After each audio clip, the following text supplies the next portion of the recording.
Hi అండి. అందరూ ఎలా ఉన్నారు? బాగున్నారా? నేనైతే ఈ ఎండల వేడికి అక్కడ హోటలు, ఇక్కడ వీడియోలు చేసేసరికి కొద్దిగా హెల్త్ ఇష్యూస్ వచ్చాయండి. అందువల్ల నేను వీడియోలకి కొద్ది రోజులు దూరంగా ఉండాల్సొచ్చింది.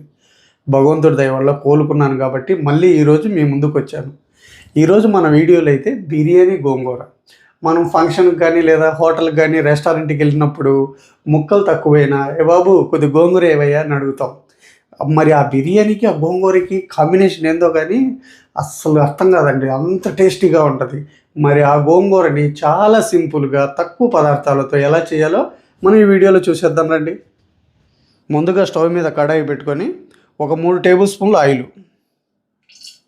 ఇక్కడ నేను 3 పెద్ద సైజు కట్టల గోంగూరని కాడలు లేకుండా ఆకులు మాత్రమే ఒలిచి శుభ్రంగా 1కి 3 సార్లు క్లీన్ చేశానండి.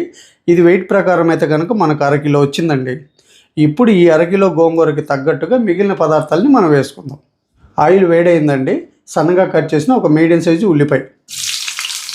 మనకు ఉల్లిపాయలు ఎర్రగా వేగాల్సిన అవసరం లేదు, కొద్దిగా మెత్తబడితే సరిపోతుంది.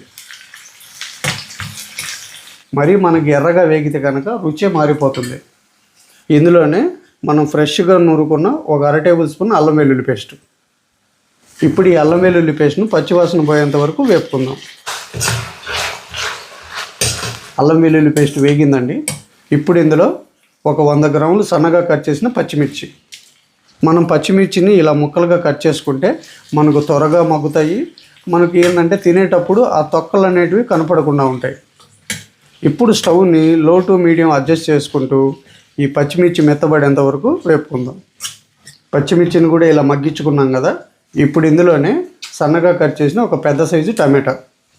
మనకు టమాటా ముక్కలు అన్నవి ఇంతకన్నా ఎక్కువ అవసరం లేదండి. టమాటా అన్నది మనకు ఒకటి వేసుకుంటే సరిపోతుంది. ఇలా కలుపుకున్నాం కదా. ఇప్పుడు ఒక 50 ml వాటర్ పోసి మూత పెట్టి స్టవ్ని లో టు మీడియం అడ్జస్ట్ చేసుకుంటూ ఒక 5 నిమిషాలు ఉడికించుకుందాం. 5 నిమిషాలు అయిపోయిందండి. చూశారు కదా, మనం వేసిన వాటర్ అంతా ఇంకిపోయి ఆయిల్ ఇలా పైకి వచ్చింది. ఇప్పుడు ఇందులో శుభ్రంగా కడిగిన ఒక చిన్న సైజు కొత్తిమీర కట్ట, 1/2 టేబుల్ స్పూన్ పసుపు, 1.5 టేబుల్ స్పూన్ ఉప్పు. మనకు ఖచ్చితంగా అంటే కనుక మనం తీసుకునే క్వాంటిటీకి 1.5 టేబుల్ స్పూన్ ఉప్పు పడుతుందండి. ఇప్పుడు మనం ఇందులోనే శుభ్రంగా కడిగిన ఈ గోంగూరని కూడా వేసుకుందాం. మనకు గోంగూరని ఇలా పైకి కిందికి టర్న్ చేసుకుంటే మనకు త్వరగా మగ్గిపోతుంది అన్నమాట. గోంగూర అంతా ఇలా దగ్గరికి అయింది కదా. ఇప్పుడు ఇంకొక 50 ml వాటర్ పోసి ఈ గోంగూరని మెత్తగా గుజ్జయ్యేలాగా ఉడికించుకుందాం. మనం ఇలాగ స్టెప్ బై స్టెప్ చిన్న చిన్న టిప్స్ పాటిస్తూ మనం గోంగూరను కానీ చేసుకున్నామంటే అసలు బిర్యానీలోకి అద్దిరిపోద్దండి.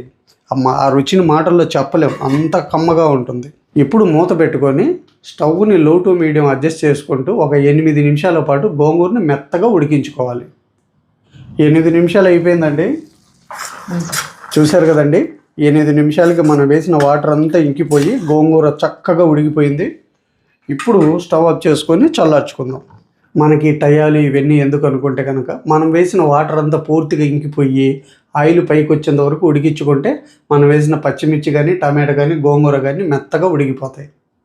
ఇప్పుడు మిక్సీ జార్ తీసుకొని చల్లార్చుకున్న ఈ గోంగూరని ఇందులో వేసుకుందాం.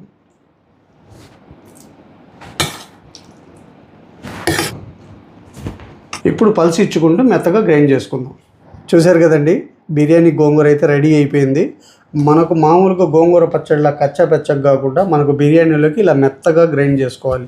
ఇలా మెత్తగా ఉంటేనే మనం బిర్యానీలో కలిసిపోయి తినేటప్పుడు మంచి రుచి వస్తుంది. చూశారు కదండి, బిర్యానీ గోంగూర చేయటం ఎంత సింపులో, రుచి అయితే అంత అద్భుతంగా ఉంటుంది. నేను చెప్పిన కొలతలు, నేను చేసిన పద్ధతులు కన్నా చేశారంటే రెస్టారెంట్ కన్నా బెస్ట్గా మీరే చేస్తారు. మరి మీరు కూడా నేను చేసిన పద్ధతిలో ఒకసారి చేసి అది ఎలా వచ్చిందో నాకు కామెంట్ సెక్షన్లో చెప్పండి. ఈ వీడియో కనుక మీకు నచ్చినట్లయితే ఒక లైక్ చేసి, షేర్ చేసి మన ఛానల్ని సబ్స్క్రైబ్ చేసుకోండి. మళ్ళీ రేపు ఒక మంచి రెసిపీతో మీ ముందుకు వస్తా. Thank you.